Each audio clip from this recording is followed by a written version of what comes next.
ఈరోజు బైబిల్ అధ్యయనం ఆదికాండము 41 నుండి 42 అధ్యాయాలు. ప్రార్థన. ప్రియమైన దేవా, మీ వాక్యాన్ని అధ్యయనం చేయడానికి మాకు సమయం ఇచ్చినందుకు ధన్యవాదాలు. మేము మీ వాక్యాన్ని విన్నప్పుడు మా మనస్సులను పునరుద్ధరించండి మరియు మాకు అవగాహనను ఇవ్వండి. యేసు నామములో ఆమెన్. ఆదికాండము 41వ అధ్యాయం. 2 ఏండ్లు గడిచిన తరువాత ఫరో ఒక కల కనెను. అందులో అతడు ఏటి దగ్గర నిలిచియుండగా చూపునకు అందమైనవియు బలసినవియునైన 7 ఆవులు ఏటిలో నుండి పైకి వచ్చిచూ జమ్ములో మేయుచుండెను. వాటి తరువాత చూపునకు వికారమై చిక్కిపోయిన మరి 7 ఆవులు ఏటిలో నుండి పైకి వచ్చిచూ ఏటియొడ్డున ఆ ఆవుల దగ్గర నిలుచుండెను. అప్పుడు చూపునకు వికారమై చిక్కిపోయిన ఆ ఆవులు చూపునకు అందమై బలిసిన ఆవులను తినివేయుచుండెను. అంతలో ఫరో మేలుకొనెను. అతడు నిద్రించి రెండవసారి కల కనెను. అందులో మంచి పుష్టిగల 7 వెన్నులు ఒక్కదంటున పుట్టుచుండెను. మరియు తూర్పుగాలి చేత చెడిపోయిన 7 పీల వెన్నులు వాటి తరువాత మొలిచెను. అప్పుడు నిండైన పుష్టిగల ఆ 7 వెన్నులను ఆ పీల వెన్నులు మింగివేశెను. అంతలో ఫరో మేలుకొని అది కల అని గ్రహించెను. తెల్లవారినప్పుడు అతని మనస్సు కలవరపడెను గనుక అతడు ఐగుప్తు శకునగాండ్రనందరినీ అక్కడి విద్వాంసులనందరినీ పిలువనంపి ఫరో తన కలలను వివరించి వారితో చెప్పెనుగాని ఫరోకు వాటి భావము తెలుపగల వాడెవడునూ లేకపోయెను.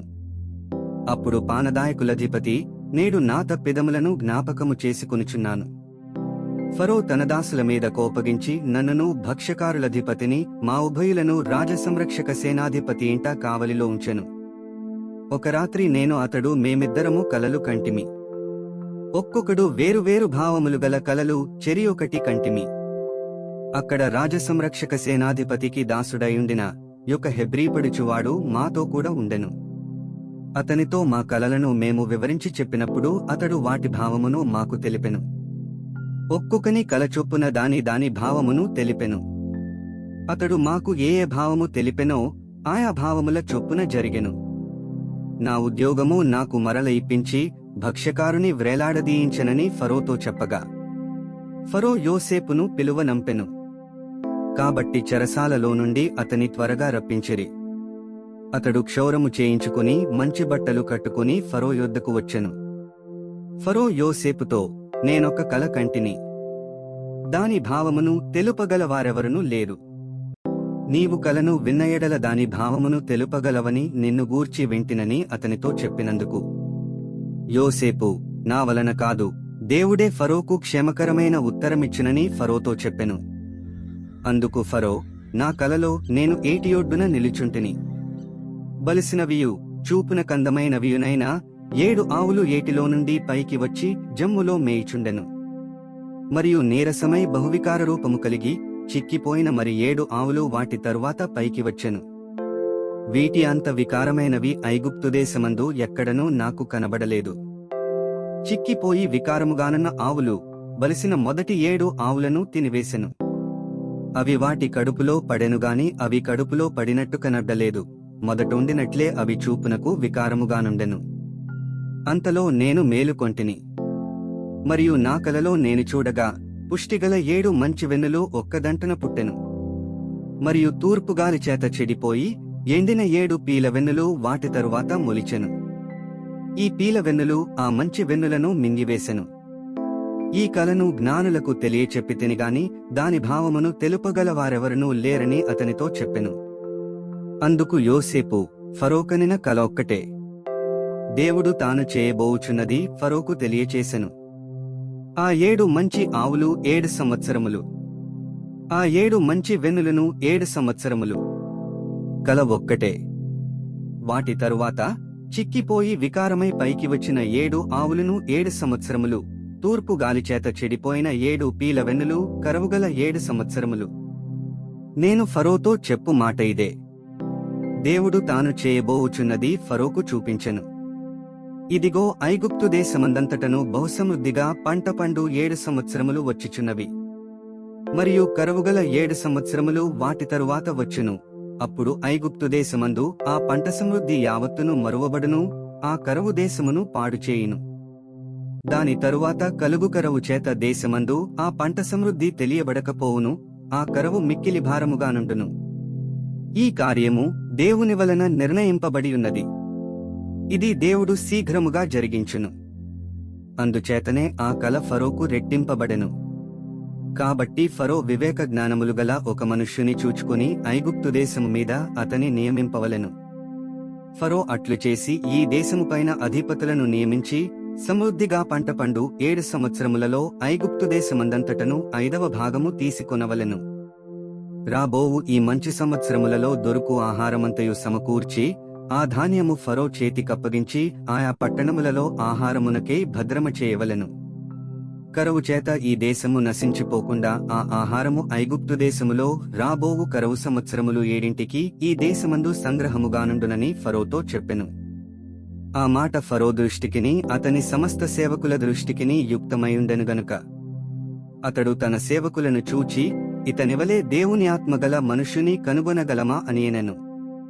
మరియు ఫరో, దేవుడిదంతయు నీకు తెలియపరచెను గనుక నీవలే వివేక జ్ఞానములు గలవారెవరనూ లేరు.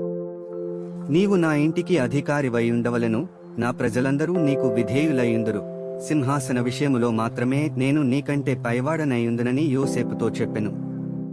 మరియు ఫరో, చూడుము, ఐగుప్తు దేశమంతటి మీద నిన్ను నియమించియున్నానని యోసేపుతో చెప్పెను.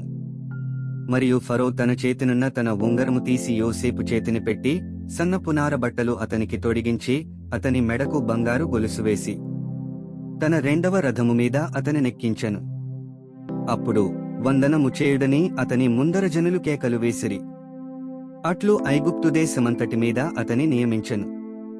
మరియు ఫరో యోసేపుతో, ఫరోను నేనే, అయినను నీ సెలవులేక ఐగుప్తు దేశమందంతటను ఏ మనుష్యుడును తన చేతినైనను కాలినైనను ఎత్తకూడదని చెప్పెను. మరియు ఫరో యోసేపునకు జప్నత్పనేహు అను పేరు పెట్టి అతనికి ఓను యొక్క యాజకుడైన పోతీఫెర కుమార్తెగు ఆసెనతునిచ్చి పెండ్లి చేసెను. యోసేపు బయలుదేరి ఐగుప్తు దేశమందంతట సంచరించెను. యోసేపు ఐగుప్తు రాజైన ఫరో ఎదుట నిలిచినప్పుడు 30 సంవత్సరముల వాడైయుండెను. అప్పుడు యోసేపు ఫరో ఎదుట నుండి వెళ్లి ఐగుప్తు దేశమందంతట సంచారము చేసెను. సమృద్ధిగా పంట పండిన 7 సంవత్సరములలో భూమి బహు విరివిగా పండెను. ఐగుప్తు దేశమందున్న 7 సంవత్సరముల హారమంతయు అతడు సమకూర్చి ఆయా పట్టణములలో దాని నిలువ చేసెను. ఏ పట్టణము చుట్టనుండు పొలము యొక్క ధాన్యము ఆ పట్టణమందే నిలువ చేసెను. యోసేపు సముద్రపు ఇసుకవలె అతి విస్తారముగా ధాన్యము పోగు చేసెను. కొలుచుట అసాధ్యమాయను గనుక కొలుచుట మానివేసెను. కరువు సంవత్సరములు రాకమునుపు యోసేపుకిద్దరు కుమారులు పుట్టిరి. ఓను యొక్క యాజకుడైన పోతీఫెర కుమార్తెగు ఆసెనతు అతనికి వారిని కనెను. అప్పుడు యోసేపు, దేవుడు నా సమస్త బాధను నా తండ్రి ఇంటి వారినందరినీ నేను మరచిపోవునట్లు చేసెనని చెప్పి తన జ్యేష్ఠ కుమారునికి మనష్షే అను పేరు పెట్టెను. తరువాత అతడు, నాకు బాధ కలిగిన దేశమందు దేవుడు నన్ను అభివృద్ధి పొందించెనని చెప్పి 2వ వానికి ఎఫ్రాయిము అను పేరు పెట్టెను. ఐగుప్తు దేశమందు సమృద్ధిగా పంట పండిన సంవత్సరములు గడచిన తరువాత యోసేపు చెప్పిన ప్రకారము 7 కరువు సంవత్సరములు ఆరంభమాయనుగాని ఐగుప్తు దేశమందంతటను ఆహారముండెను. ఐగుప్తు దేశమందంతటను కరువు వచ్చినప్పుడు ఆ దేశస్థులు ఆహారము కోసము ఫరోతో మొరపెట్టుకునిరి. అప్పుడు ఫరో, మీరు యోసేపు వద్దకు వెళ్లి అతడు మీతో చెప్పునట్లు చేయుడని ఐగుప్తీయులందరితో చెప్పెను. కరువు ఆ దేశమందంతటను ఉండెను గనుక యోసేపు కొట్లన్నీ విప్పించి ఐగుప్తీయులకు ధాన్యమమ్మకము చేసెను. ఐగుప్తు దేశమందు ఆ కరువు భారముగా ఉండెను. మరియు ఆ కరువు ప్రతి దేశమందు భారమైనందున సమస్త దేశస్థులు యోసేపు నొద్ద ధాన్యము కొనుటకు ఐగుప్తునకు వచ్చిరి. ఆదికాండము 42వ అధ్యాయం. ధాన్యము ఐగుప్తులోనున్నదని యాకోబు తెలిసికొనినప్పుడు మీరేల ఒకరి ముఖము ఒకరు చూచుచున్నారని తన కుమారులతో అనెను. మరియు అతడు, చూడుడి, ఐగుప్తులో ధాన్యమున్నదని వింటిని, మనము చావక బ్రతుకున్నట్లు మీరు అక్కడికి వెళ్లి మన కొరకు అక్కడ నుండి ధాన్యము కొనుక్కునిరండని చెప్పగా యోసేపు 10 మంది అన్నలు ఐగుప్తులో ధాన్యము కొనబోయిరి. అయినను ఇతనికి హాని సంభవించునేమో అని యాకోబు యోసేపు తమ్ముడగు బెన్యామీనును అతని అన్నలతో పంపినవాడు కాడు. కరువు కనాను దేశములో ఉండెను గనుక ధాన్యము కొనవచ్చిన వారితో కూడా ఇశ్రాయేలు కుమారులను వచ్చిరి. అప్పుడు యోసేపు ఆ దేశమంతటి మీద అధికారి అయ్యుండెను. అతడే ఆ దేశ ప్రజలందరికీ ధాన్యమమ్మకము చేయువాడు గనుక యోసేపు సహోదరులు వచ్చి ముఖములు నేలను మోపి అతనికి వందనము చేసిరి. యోసేపు తన సహోదరులను చూచి వారిని గుర్తుపట్టి వారికి అన్యునివలే కనబడి వారితో కఠినముగా మాటలాడి, మీరెక్కడ నుండి వచ్చితిరని అడిగెను. అందుకు వారు, ఆహారము కొనుటకు కనాను దేశము నుండి వచ్చితిమనిరి. యోసేపు తన సహోదరులను గుర్తుపట్టెనుగాని వారతని గుర్తుపట్టలేదు. యోసేపు వారిని గూర్చి తాను కనిన కలలు జ్ఞాపకము చేసుకుని, మీరు వేగులవారు ఈ దేశము గుట్టు తెలిసికొనవచ్చితిరని వారితోననగా, వారు, లేదు ప్రభువా, నీ దాసులమైన మేము ఆహారం కొనుటకే వచ్చితివి. మేమందరము ఒక్క మనుష్యుని కుమారులము, మేము యథార్థవంతులమేగాని నీ దాసులమైన మేము వేగులవారము కామని అతనితో చెప్పిరి. అయితే అతడు, లేదు, ఈ దేశము గుట్టు తెలిసికొనుటకే వచ్చితిరని వారితో అనెను. అందుకు వారు, నీ దాసులమైన మేము 12 మంది సహోదరులము, కనాను దేశములోనున్న ఒక్క మనుష్యుని కుమారులము. ఇదిగో కనిష్ఠుడు నేడు మా తండ్రి యొద్ద ఉన్నాడు, ఒకడు లేడు అని ఉత్తరమిచ్చిరి. అయితే యోసేపు, మీరు వేగులవారని నేను మీతో చెప్పిన మాట నిజమే. దీనివలన మీ నిజము తెలియబడును. ఫరో జీవముతోడు మీ తమ్ముడు ఇక్కడికి వచ్చితేనేగాని మీరిక్కడ నుండి వెళ్ళకూడదు. మీ తమ్ముని తీసుకొని వచ్చుటకు మీలో ఒకని పంపుడి, అయితే మీరు బంధింపబడియుందురు. అట్లు మీలో సత్యమున్నదో లేదో మీ మాటలు శోధింపబడును. లేని ఎడల ఫరో జీవముతోడు మీరు వేగులవారని చెప్పి వారిని 3 దినములు చెరసాలలో వేయించెను. 3వ దినమున యోసేపు వారిని చూచి, నేను దేవునికి భయపడువాడను, మీరు బ్రతుకునట్లు దీని చేయుడి. మీరు యథార్థవంతులైతేరా మీ సహోదరులలో ఒకడు ఈ చెరసాలలో బంధింపబడవలెను. మీరు వెళ్లి మీ కుటుంబముల కరవు తీరుటకు ధాన్యము తీసుకునిపోవుడి. మీ తమ్ముని నా యొద్దకు తీసుకునిరండి, అట్లు మీ మాటలు సత్యమైనట్టు కనబడును గనుక మీరు చావరని చెప్పెను. వారట్లు చేసిరి. అప్పుడు వారు, నిశ్చయముగా మన సహోదరుని ఎడల మనము చేసిన అపరాధమునకు శిక్ష పొందుచున్నాము. అతడు మనలను బతిమాలుకొనినప్పుడు మనము అతని వేదన చూచియు వినకపోతిమి, అందువలన ఈ వేదన మనకు వచ్చెదనని ఒకనితో ఒకడు మాటలాడుకొనిరి. మరియు రూబేను, ఈ చిన్నవాని ఎడల పాపము చేయకూడని నేను మీతో చెప్పలేదా?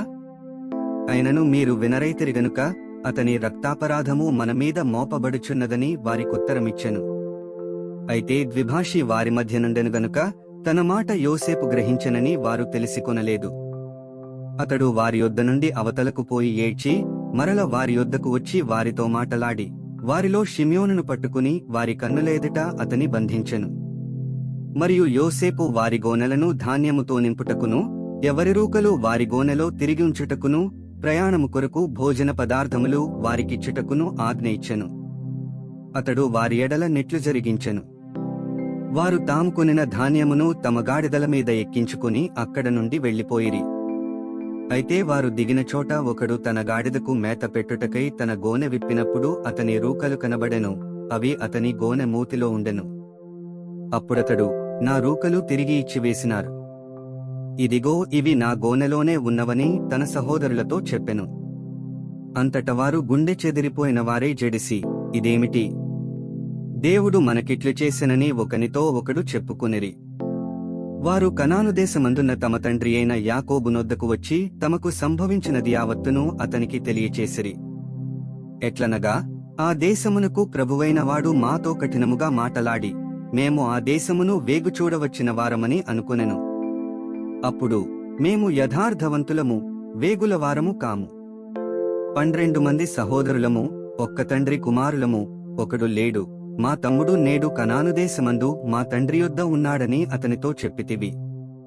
అందుకు ఆ దేశపు ప్రభువు మమ్మును చూచి, మీరు యథార్థవంతులని దీనివలన నేను తెలిసికొందును. మీ సహోదరులలో ఒకనిని నా యొద్ద విడిచిపెట్టి మీ కుటుంబములకు కరవు తీరినట్లు ధాన్యము తీసుకునిపోయి నా యొద్దకు ఆ చిన్నవాని తోడుకునిరండి. అప్పుడు మీరు యథార్థవంతులేగాని వేగులవారు కారని నేను తెలిసికొని మీ సహోదరుని మీకప్పగించెదను. అప్పుడు మీరు ఈ దేశమందు వ్యాపారము చేసుకొనవచ్చునని చెప్పెననిరి. వారు తమ గోనెలను కుమ్మరించినప్పుడు ఎవరి రూకల మూట వారి గోనెలో ఉండెను. వారును వారి తండ్రియు ఆ రూకల మూటలు చూచి భయపడిరి. అప్పుడు వారి తండ్రి అయిన యాకోబు వారిని చూచి, మీరు నన్ను పుత్రహీనునిగా చేయుచున్నారు. యోసేపు లేడు, షిమ్యోను లేడు, మీరు బెన్యామీనును కూడా తీసుకొనపోవుదురు, ఇవన్నీయు నాకు ప్రతికూలముగా ఉన్నవని వారితో చెప్పెను. అందుకు రూబేను, నేనతని నీ యొద్దకు తీసుకొనిరాని ఎడల నా 2 కుమారులను నీవు చంపవచ్చును, అతని నా చేతికప్పగించుము, అతని మరల నీ యొద్దకు తీసుకొనివచ్చి అప్పగించెదనని తన తండ్రితో చెప్పెను. అయితే అతడు, నా కుమారుని మీతో వెళ్ళనీయను, ఇతని అన్న చనిపోయెను, ఇతడు మాత్రమే మిగిలియున్నాడు. మీరు పోవు మార్గమున ఇతనికి సంభవించిన ఎడల నెరసిన వెండ్రుకలుగల నన్ను మృతుల లోకములోనికి దుఃఖముతో దిగిపోవునట్లు చేయుదురని చెప్పెను. 41 నుండి 42 అధ్యాయాలు చదివియున్నాము. ముగింపు ప్రార్థన. సర్వశక్తిమంతుడైన దేవా, నీవే మార్గము, సత్యము మరియు జీవము. చదివిన వాక్యాన్ని మీ కృప ద్వారా మా హృదయాలలో ఉంచుకుని మా జీవితంలో అన్వయించుకోవడానికి మాకు సహాయం చేయండి. ఆమెన్.